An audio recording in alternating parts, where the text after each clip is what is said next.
My name is Christina Urson, and I'm the founder of Bayo. As a stage 4 breast cancer patient, one of the things that we talk a lot about is just tips and tricks for breast cancer and breast cancer survivors and people going through breast cancer. But one of the things that we don't often talk about is the support system that comes alongside that cancer patient. And those people need help too, because it's a learning curve for them too. And so to have that conversation, I brought two of my best friends who have walked this journey with me for almost 4 years. And honestly, we've learned a lot together. So this is Jackie Morales, and this is Jessica Wade. What's an example, and this is to either of you, of something that you guys really thought this is going to be helpful and it just was not? That's a good question. I think just going back just to, the encouragement part. Yeah. I feel like that's where we fell the flattest. Yes, because I'm even. Can you expand on that though? Because I don't want people watching this being like, oh my gosh, like I can't encourage the cancer patient. Like, Can you kind of expand on what you're saying? I just feel like, there's a certain point, like where you want the encouragement, but it's almost like you have to be able to do that in the right moment, I guess. I think, and also there were just certain trigger words for you. It wasn't just encouragement in general, but things like look for the silver lining, or it could be worse, or at least you have blank, fill in the blank, count the blessings you have, know it wasn't great news, but at least it was this, those things I think took away from the feelings you were feeling. And I think it wasn't so much that it was the encouragement that was upsetting to you. It was the fact that your emotions and the feelings you had weren't being validated. Exactly. And were made you to feel like you were doing it wrong. And, there is no right way to navigate cancer, I don't think. But I think for a cancer patient, they want to feel like the emotions and the loss and the grieving that they're having are true and authentic feelings. And people saying well, look on the bright side makes them feel like, well, am I wrong to feel this way? Exactly. Right.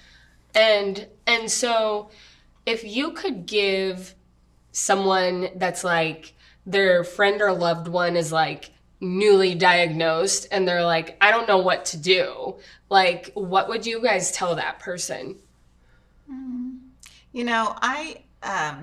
Something Jackie is really good at is she's, good at doing the research and finding out information. And that's what I would say, because, something as new as, cancer, it's you want to educate yourself because you want to be able to, understand what it is that the doctor is saying, because a lot of times, the words that they use. It's you need a medical degree it's to understand. A different language. Yeah. It is. And so I think just being able to educate yourself, even for some people, maybe joining some type of cancer, community support or group support or group or something of That's that good nature. advice. Just because, you're going through it as well. And so the more you're able to,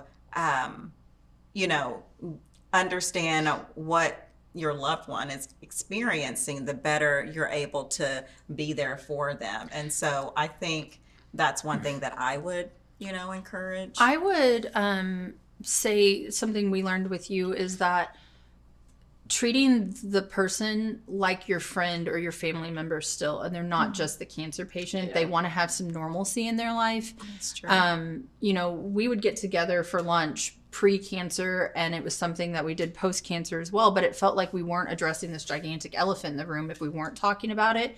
But something that Christina was able to articulate is, I just want to laugh. I just want to feel normal. I want to feel like myself. It took me a while to be able to get there, though. But I think that was something, that was a learning lesson, because from my end, I didn't want to seem insensitive to what you were walking through by not asking about it.